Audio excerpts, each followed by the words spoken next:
It had been almost a year since Walter graduated from a Mesa, Arizona high school.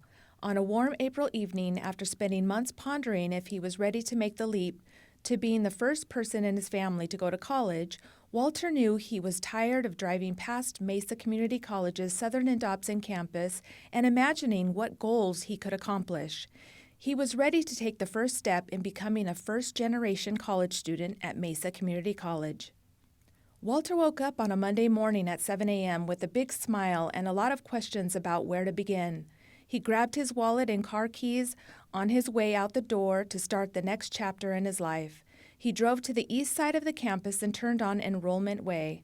Walter was excited, scared, and ready for what Mesa had to offer. Hi, how can I assist you today? Hi, I'm a bit lost. I want to enroll into college and don't know where to begin. Are you new to college? Yes, this is my first time. Okay, well, congratulations. If you step to the right, we have a new student welcome room where we have staff members that can help you review the process and get you started on enrollment. Okay, sounds good. Thank you. No problem. Hi Walter, let me walk you through how to set up an account. The most efficient ways online is you can get your username, which we sometimes call your MEID, you can set your password, fill out the admissions application, and you can even update your personal information to ensure that you're getting charged the correct tuition amount by taking a picture of your ID and uploading it. So go ahead and click on admissions.maricopa.edu, and then you're going to click on Start a New Application.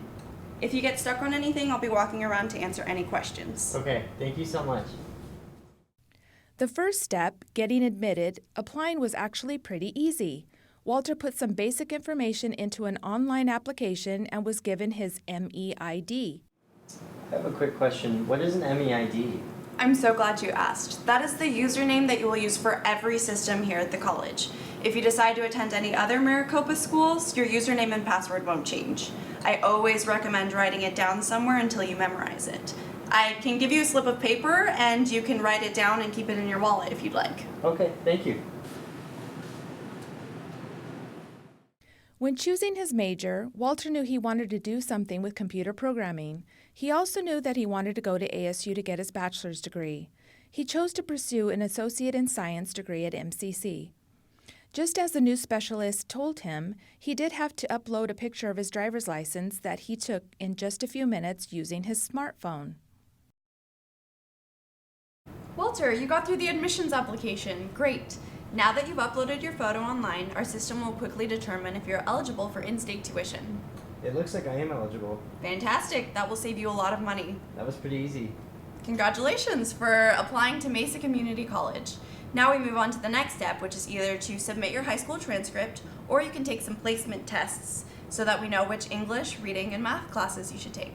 Okay, thank you for all your help. No problem. Walter, congratulations on submitting the admissions application. Now the next step is to determine what courses you can place into. Did you graduate high school within the last 10 years? I actually graduated a couple years ago. Awesome. Do you remember what your cumulative GPA was? If I recall, it's somewhere around a 3.0. Okay, it is very likely that we'll be able to use your high school GPA to determine what initial English, reading, and math classes you can take. When you get a chance, secure a copy of your online transcript so that you can upload it through our online form on Mesa's testing page. This will automatically update on your account and you should see these to-dos on your list disappear within a day or so. Okay, so I might not have to test? Let's have you submit your GPA first, and if you feel like you can bump up a course or two, you can always come back and take the test at a later date. Okay, sounds good. Thank you. Walter, look at all you've accomplished this week. Now we can enroll you in new student orientation. We call it THOR. It stands for Thunderbird Orientation and Registration. This is the best part as you get to select your classes. What do you do at orientation? You'll learn all about being a student at Mesa Community College. You'll also meet with an academic advisor and they'll help you select your first semester's courses. Wow, okay. Thank you so much. Yeah, of course. Good luck. Thank you. Walter was most of the way through reading the enrollment steps, but he had a question about his last step. He felt confident that he was on his way to his dream of college, but he had a big question: how to pay for it all. He asked the specialist about financial aid. Hi, Walter. I know financial aid can be a bit overwhelming, but we're here to help. You mentioned that you're attending orientation tomorrow, where you'll be registering for classes. Since payment arrangements must be made immediately, and it takes a few business days for FAFSA to arrive, I would recommend setting up a payment plan through your student center. immediately after registering tomorrow. It'll hold your classes until your financial aid is ready. Okay, thank you for that information. I didn't want to get my schedule perfect just to have my classes drop for not paying in time. Absolutely. Now let's talk about your financial aid. The first thing you'll need to do is create an FSA ID, or the Federal Student Aid Identification, at fsaid.ed.gov. You will use this to log into your financial aid application, which is called the FAFSA, or the Free Application for Federal Student Aid. We recommend that you complete this as soon as possible in order to make sure everything is set for your classes. Okay, sounds good. Thank you. Hey, Mom.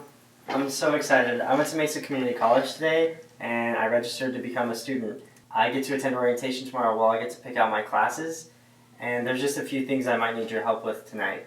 Can you sit down with me to go over the FAFSA after I get my FSA ID to get logged in? Walter, I am so proud of you. Of course I can help. Great, let's get to it. She smiled and hugged him as happy tears rolled down her face. She had always wanted him to be the first to go to college, and he was very close to completing the final steps. They worked together that night to create an FSA ID for both of them. This would allow both Walter and his mom to sign the FAFSA electronically. Once their FSA IDs were created, the real work began. The FAFSA asked for both his and his mom's tax information from 2 years ago. Luckily, most of the information needed was able to be retrieved using the IRS data retrieval tool, which allowed the FAFSA to directly access the IRS database and electronically transfer all of the needed tax-related information to the FAFSA. The FAFSA took about 45 minutes to complete. If Walter had a question, there were helpful hints to reference on each page of the FAFSA. This guided him on what information was needed to complete each section. He also knew that if he needed help, he could go back to the enrollment center and ask there. In the end, Walter and his mom were confident they put in the correct information and were excited to move on to the next step.